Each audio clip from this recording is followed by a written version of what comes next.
Euroopan ja Suomen viranomaiset varoittavat virtuaalivaluuttojen riskeistä.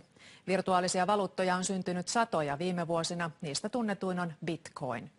Yksi uusimmista virtuaalivaluutoista, OneCoin, houkuttelee tavallisia ihmisiä, mutta arvonnoususta ei kuitenkaan ole takeita.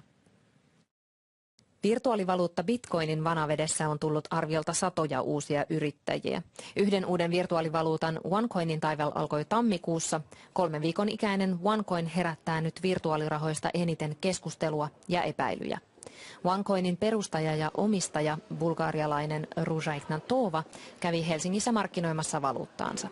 We want to make a coin for the people and not a coin for the high-tech people. And I have not seen cryptocurrency being marketed properly by business people. OneCoinin tapauksessa itse virtuaaliraha on ainakin alkuun toissijainen seikka. Asiakkaille myydään OneCoinien sijaan jopa tuhansien eurojen koulutuspaketteja muun muassa virtuaalivaluuttasijoittamisesta. I believe that people should know what they do and how they use it instead of just buying something that they will never make it work.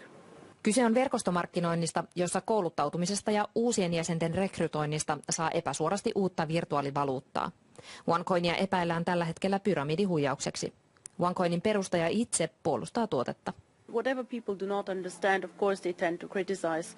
There's also competition offside, of course.